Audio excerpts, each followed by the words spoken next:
नमस्ते दोस्तों, आज की कहानी का नाम है उलझन। बच्चों को स्कूल भेज, पतिदेव को ऑफिस विदा कर, घर का काम निपटाकर, नहा धोकर, एक कप चाय लेकर लॉन में आ बैठी। मार्च की सुबह की कुनकुनाती धूप बड़ी भली लग रही थी। पिंकू के लिए स्वेटर बुन रही थी। उसका गोला भी हाथ में था। इतने में पड़ोस की नीता आती दिखाई दी। हम आ जाएं भाभी? बोलती हुई वह गेट खोलकर अंदर आ गई। मैं भी उठने का उपक्रम करते हुए बोली, अरे आओ नीता। नीता को मालूम है कि इस वक्त मैं खाली होती हूँ, इसीलिए जब भी कभी आती है इसी वक्त आती है। नीता, तुम बैठो, मैं एक कप चाय बना लाऊं। कहते हुए उठ ही रही थी कि उसने हाथ पकड़कर बिठा लिया। बोली, भाभी, बिल्कुल इच्छा नहीं है। नीता बहुत बेचैन सी लग रही थी। मैं भी उसकी इस बेचैनी का कारण पूछे बिना नहीं रह सकी। वैसे तो जब से वो विवाह करके आई है, मुझसे इतनी घुल मिल गई है कि हम दोनों ही अपने मन की बातें एक दूसरे से करती रहती हैं। पड़ोस में ही अग्रवाल आंटी रहती हैं। उनके बच्चे भी मुझसे काफ़ी खुले हुए हैं, खासतौर से छोटा वाला आशु। जब आशु का विवाह हुआ तो आंटी ने काजल डलवाने की रस्म मुझसे ही करवाई और बड़ी भाभी होने का नेक भी दिया।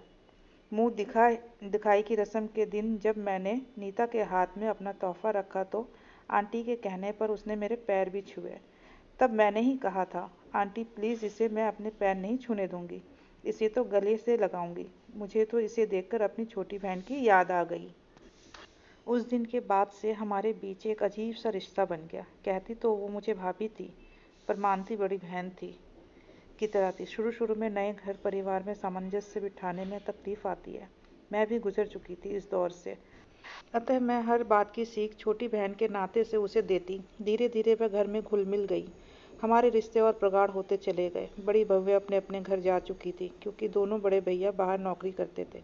आशु माँ के साथ रहता था, अतः नीता को ही घर संभालना था। नीता इस बीच प्यारी सी बेटी की माँ बन गई। अब तो वह घर परिवार में व्यस्त हो गई, फिर भी समय निकालकर कभी कभी आ जाती। अग्रवाल आंटी और नीता दोनों में काफ़ी पटती थी, अतः घर का वातावरण सौहार्दपूर्ण रहता था। नीता को देखकर कोई कह नहीं सकता था कि वे एक बच्चे की माँ है। गोरा रंग, सुतवा नाक, बड़ी बड़ी बोलती सी आंखें, काले घने बाल, अच्छा कद, कुल मिलाकर ऐसा लगता मानो अप्सरा ही पृथ्वी पर उतर आई हो। मैंने तो आशु को कई बार मजाक मजाक में भी कहा, तेरे जैसे लंगूर को यह हूर की परी कैसे मिल गई। इस पर वह भाभी आप भी कहकर रह जाता। बेटी भी माँ पर गई, बिल्कुल गुड़िया सी। भाभी, आज हम काफ़ी तनाव में हैं, पर कैसे कहें सारी बातें, समझ नहीं आ रहा है। आप भी न जाने क्या सोचेंगी सुनकर हमारे बारे में। अरे पगली, ऐसी भी क्या बात हो गई? क्या आशु से लड़ाई हो गई या आंटी से कुछ कहा सुनी हो गई? नहीं भाभी, ऐसी कोई बात नहीं है। भाभी आप कसम खाइए, किसी से कुछ नहीं कहेंगी, यहाँ तक कि भाई साहब से भी नहीं। लो, तुम्हारी कसम खाती हूँ। अब तो बोलो, ऐसी क्या बात हो गई? मेरा यह कहना था कि उसका रोना शुरू हो गया। मैं स्तब्ध रह गई। ऐसी क्या बात हो गई? अभी तक कभी मैंने उसे इतना बेहाल नहीं देखा था। मेरे चुप कराने पर, सांत्वना देने पर उसने जो कुछ बताया चुपचाप सुनती रही मैं। भाभी, बात हमारी शादी के पहले की है। हम गर्मी की छुट्टियों में अक्सर मम्मी के साथ अपनी नानी के यहाँ जाया करते थे। हम भाई बहन, हमारे मामाओं के बच्चे, हम सब हम उम्र होने के कारण आपस में काफ़ी घुल मिल गए थे। हमारे मंझले मामा जी का बेटा तुषार उम्र में हमसे साल भर बड़ा है। धीरे धीरे हमारी दोस्ती गहरी होती चली गई। शुरू शुरू में हमने विशेष ध्यान नहीं दिया कि वो हमसे कुछ ज़्यादा ही खुला हुआ क्यों है, लेकिन बाद में आभास हुआ कि उसके मन में हमारे लिए कुछ और ही भावना थी। उसका व्यक्तित्व इतना आकर्षक कि हम भी उसके प्रति आकर्षित होते चले गए। पिक्चर जाना, घूमना फिरना, घंटों बातें करना, ये सब हमें और करीब लाता गया। उम्र के उस मोड़ पर भावनाओं की रौ में बहकर हमने ऊंच नीच का ख्याल नहीं किया। हमारी नानी कभी कभी हमारी मम्मी से कहती भी थी कि इस तरह इनका ज़्यादा मेल जोल ठीक नहीं। तब मम्मी कहती, माँ आप अब पुराने ज़माने की हो गई हो। आजकल के बच्चे अपने हम उम्र भाई बहनों के साथ दोस्त जैसा व्यवहार करते हैं। आपकी आशंका निर्मूल है। इस पर नानी भी चुप हो जाती। काश उस समय नानी की बातों पर मम्मी ने ध्यान दिया होता। उम्र के उस नाजुक मोड़ पर जो रिश्ते बने, उनकी नैतिकता का आभास हमें तब हुआ जब तुषार हमारे लौट जाने पर भी हमें पत्र लिखता, घंटों फ़ोन पर अपनी भावनाओं का इजहार करता। हमारी शादी पक्की हो जाने पर उसने आक्रोश भरे पत्र आने लगे। हालांकि उसकी शादी हमसे पहले ही हो गई थी। वो 2 बच्चों का पिता भी है। पर हमारी तरफ उसका आकर्षण बना रहा। हमने उसे पत्र लिखने फ़ोन करने के लिए मना किया तो वो हमें ही दोषी ठहराने लगा कि हमने उसकी भावनाओं के साथ खिलवाड़ किया है। भाभी, जब हम मानते हैं कि हमारी गलती हमारी भी थी, जो हमने उसको अपनी ओर आकर्षित होते देखकर भी खुद को सचेत होने की बजाय उसके आकर्षण में बह गए। हद तो यह है कि भाभी, वो अब हमारे यहाँ भी फ़ोन करने लगा है।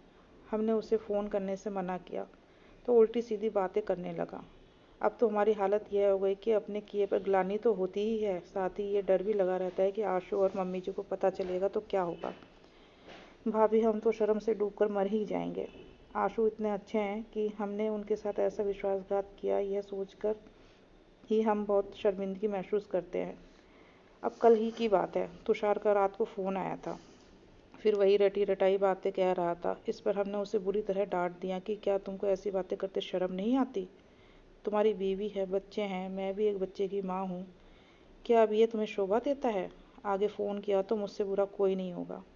इस पर वह बेशर्मी से बोला, ज़रूर करूँगा फ़ोन, एक बार नहीं 1000 बार करूँगा, बोलो क्या बिगाड़ लोगी मेरा। यह तो गनीमत थी भाभी कि उस वक्त ये ऑफिस से लौटे नहीं थे और मम्मी जी भी सो चुकी थी। अब आप ही कोई रास्ता बताइए, हमें तो कुछ समझ नहीं आ रहा। और फिर वह सिसक सिसक कर रो पड़ी। मैंने भी दुनिया देखी है, इतना लिखती पढ़ती हूँ। उसकी मनोव्यथा सुनकर समस्या का क्या निदान हो यह सोचने लग गई। परेशान तो मैं भी हो उठी थी। नहीं चाहती थी कि ऐसी कोई घटना हो जिससे दो परिवार उजड़े। नीता तो रो रो कर बेहाल हो रही थी और मैं असमंजस की स्थिति में थी। उसे दिलासा दिया कि कोई ना कोई उपाय जरूर निकल जाएगा। चूँकि गलती नीता की भी थी, अतः मामला ज़्यादा उलझ गया था। अक्सर हम देखते हैं कि उम्र के इस नाजुक मोड़ पर जरा सा भी पाँव फिसला नहीं कि गर्भ में धकेल देता है। पर उस समय अच्छे बुरे का समझ किसे होता है। बड़े बूढ़े कुछ दखलंदाजी करते हैं तो उन्हें दकियानुसी या उम्र का फासला कहकर अनजाने ही किशोर वर्ग ऐसी गलतियां कर बैठते हैं, जिसका नतीजा कभी कभी बहुत भयावह हो सकता है। नीता तो पूरी बात बताकर चली गई, पर मेरा मन बहुत असहज हो उठा। सोचती रही कि इस समस्या का क्या निराकरण हो, पर कोई रास्ता नहीं सूझ रहा था। कहते हैं ना कि भगवान सारे दरवाजे एक साथ बंद नहीं करता, एक ना एक दरवाज़ा तो खुला छोड़ ही देता है। हर भूल को सुधारने के लिए रास्ता भी वही सुझाता है। हुआ यूं कि ऑफिस के काम से आशु को 6-7 दिनों के लिए टूर पे जाना था, पर सिर्फ आशु के जाने से रास्ता नहीं निकल रहा था। इसी बीच खुदा के करम से अग्रवाल आंटी सत्संग की स्त्रियां हरिद्वार जा रही थी। आंटी जी को भी जाने की इच्छा थी, पर अनीता अकेली रह जाएगी यह सोचकर वह प्रोग्राम नहीं बना रही थी। तब मौके का फ़ायदा उठाने के लिए मैंने आंटी को दिलासा दिया कि नीता की देखरेख मैं कर लूँगी। आंटी को मुझ पर पूरा विश्वास था, अतः उन्होंने निश्चिंत होकर प्रोग्राम बना लिया। आशु और आंटी के जाने के बाद रात को सोने के लिए मैं उसके घर जाने लगी। पहली रात शांति से गुजरी। तुषार का फ़ोन आने पर क्या करना था यह हमने पहले ही सोच लिया था। भगवान ने हमारी जल्दी ही सुन ली। दूसरी रात तुषार का फ़ोन आया और नीता ने ही फ़ोन उठाया। हालचाल पूछने के बाद कहा, तुषार, मम्मी जी यानी मेरी सासू जी तुमसे कुछ बात करना चाहती हैं। इस पर वह हकलाते हुए बोला, क्यों, आंटी जी को मुझसे क्या बात करनी है। वह आगे कुछ बोल पाता इससे पहले ही मैंने रिसीवर ले लिया। मेरी आवाज़ सुनते ही वह घबरा गया। मैंने कहा, बेटा, मैं नीता की सास ही नहीं उसकी माँ भी हूँ, और वह भी मेरी बहू नहीं बेटी है। उसने तुम्हारे बारे में मुझे सब कुछ बता दिया है। अब ज़रा फ़ोन अपनी पत्नी को देना, उसको भी तो तुम्हारी जलील हरकतों के बारे में बता दूँ। इस पर वह माफ़ी मांगने लगा। कहने लगा, आंटी, मैं कसम खाता हूँ आगे से नीता को परेशान नहीं करूँगा। मेरी पत्नी को पता चल गया तो हंगामा खड़ा हो जाएगा। वैसे ही वह बहुत शक्की स्वभाव की है, मेरी गृहस्थी उजड़ जाएगी। प्लीज़ आंटी, ऐसा मत करना प्लीज़। मैंने धमकाते हुए आगे, कभी तुम नीता को तंग करने की कोशिश भी की तो उसका अंजाम बहुत बुरा होगा। और मैंने फ़ोन रख दिया। नीता सारी बातें सुन रही थी। अपनी समस्या का यूँ समाधान होते देख खुशी के मारे रो पड़ी और मेरे गले लग गई। तब मैंने ही उसको प्यार से कहा, पगली, दुख में भी रोती है और खुशी में भी। जब तक तेरी ये बड़ी बहन तेरे साथ खड़ी है, तेरे दुख की छाया भी पड़ने नहीं दूंगी। अरे, यह तो सब जिंदगी भर तुमसे डरता रहेगा। ऐसे लोगों से निपटने का तरीका आना चाहिए। जिंदगी में भूल किससे नहीं होती, पर अपनी भूल का एहसास समय रहते ही कर लो तो ये नौबत यहाँ तक नहीं पहुँचती। उस रात हम काफ़ी देर तक बातें करते रहे। नीता बार बार मेरा शुक्रिया अदा करती रही। इतने दिनों के बाद, मानसिक तनाव के बाद, अब वह काफ़ी सुकून का अनुभव कर रही थी। मम्मी जी और आशु के लौट आने के दिन करीब आ रहे थे। मुझे भी खुशी थी कि समय पर ही सारी समस्याओं का अंत हो गया। इस घटना के बाद से नीता और मैं और बच्चे करीब आ गए थे।